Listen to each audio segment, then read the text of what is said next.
उत्तर भारत में भीषण ठंड का प्रकोप जारी है। राजस्थान के कुछ हिस्सों में तापमान 0 से भी नीचे चला गया है। वहीं दिल्ली में इस साल पहली बार मिनिमम टेम्परेचर 3 डिग्री सेल्सियस से भी नीचे दर्ज किया गया। शिमला में सोमवार सुबह मिनिमम टेम्परेचर 4 डिग्री सेल्सियस रहा। भारतीय मौसम विज्ञान विभाग के मुताबिक अगले कुछ दिनों तक भीषण ठंड जारी रहने का अनुमान है। उत्तर भारत के कुछ हिस्सों में भीषण शीतलहर की स्थिति भी उत्पन्न हो सकती है। मौसम विभाग ने पूर्वी और पश्चिमी राजस्थान में गंभीर शीतलहर और अत्यधिक घने कोहरे की संभावना को देखते हुए रेड अलर्ट जारी कर दिया है। इसके अलावा 7 राज्यों हिमाचल प्रदेश, उत्तराखंड, पंजाब, हरियाणा, दिल्ली, चंडीगढ़, उत्तर प्रदेश और बिहार में घने कोहरे की आशंका को देखते हुए ऑरेंज अलर्ट जारी कर दिया गया है। ताज़ा पूर्वानुमान रिपोर्ट में ये चेतावनी दी गई है कि घने कोहरे का संकट अगले कुछ दिनों तक बना रहेगा।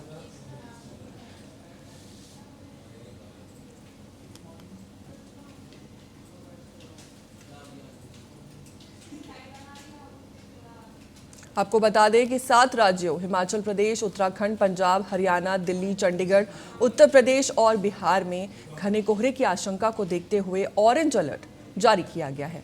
और ताज़ा पूर्वानुमान रिपोर्ट में ये चेतावनी दी गई है कि घने कोहरे का संकट अगले कुछ दिनों तक भी बना रहेगा। हमारे साथ इसी खबर पर ज्यादा जानकारी के साथ जुड़ चुकी हैं संवाददाता अपराजिता, आपसे जानना चाहेंगे कि दिल्ली में पहली बार मिनिमम टेम्परेचर 3 डिग्री सेल्सियस से नीचे दर्ज किया गया है। इसका आम जनजीवन, खासकर बुजुर्गों, बच्चों और बेघर लोगों पर क्या असर पड़ता दिख रहा है?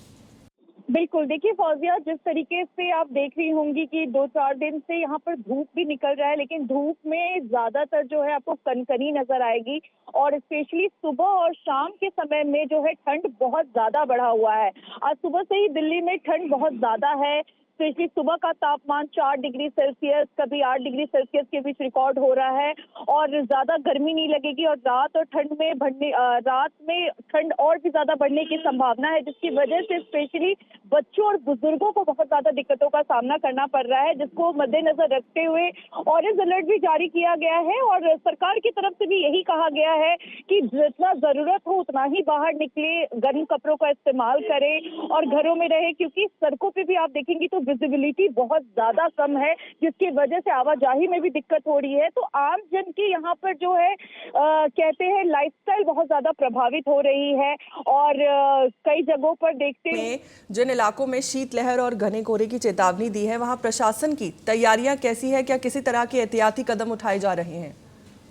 बिल्कुल, देखिए सरकार की अगर बात करें तो कोहरे और शीतलहर को देखते हुए कुछ सावधानी उपाय जारी किए गए हैं। खासकर सुबह शाम के समय में जब विजिबिलिटी बहुत कम है तो ड्राइविंग में सावधान रहने को कहा गया है। कई क्षेत्र में बच्चों के स्कूल को बंदी का आदेश दिया गया है, छुट्टियां जारी की गई हैं ताकि बच्चे सुबह की कड़ाके की ठंड से सुरक्षित रहें। तो इस तरीके की सावधानियों को बरतने की बातें की गई हैं। और आप देखेंगी तो फ्लाइट पे भी इसका बहुत ज्यादा असर देखने को मिलता है। हाल के मौसम और कोहरे की वजह से फ्लाइट भी प्रभावित हो रही हैं। कुछ मामलों में कैंसिलेशन हो रहा है तो रूट परिवर्तन भी किया जा रहा है, स्पेशली सुबह सुबह के उड़ानों में। तो दिल्ली एयरपोर्ट में भी यात्रियों को सलाह दी गई है कि फ्लाइट स्टेटस बार बार चेक करते रहे और समय से पहले एयरपोर्ट पहुंचे, ताकि उन्हें किसी भी तरीके की दिक्कतों का सामना नहीं करना पड़े। स्पेशली रेल विभाग की अगर बात करें तो ट्रेनों में भी बहुत ज्यादा ही रद्दीकरण का चीज सामने आ रहा है, रद्द किए जा रहे हैं। 3 से 16 घंटे जो है ट्रेनें लेट हो रही हैं। तो ठंड का असर आम जीवन को बहुत ज्यादा प्रभावित कर रहा है और स्पेशली बच्चों के स्कूल की छुट्टियां भी बढ़ा दी गई हैं।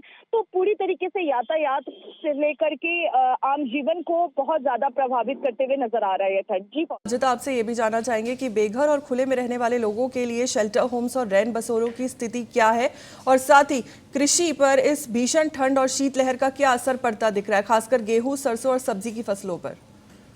देखिए, ये सब फसलें जो है उस पे अगर बात करें तो किसान पूरे टाइम मेहनत करते हैं, तो सरकार की तरफ से भी आप देखेंगे तो उनको किसानों को मदद दी जा रही है, मदद दी जाती है ताकि वो जो है उस पे अपना बहुत अच्छे से काम कर सकें। इसके अलावा अगर बात करें कि जो किसान वर्ग हैं उनको अगर उनकी फसलें किसी भी तरीके से नष्ट होती हैं तो उनको उसका मुआवजा भी दिया जाता है। और ओवरऑल देखें तो सरकार की तरफ से मदद दी जा रही है। जी फौजिया। अपराजिता, बहुत बहुत शुक्रिया आपका हमारे साथ जुड़ने के लिए और जानकारी साझा करने के लिए।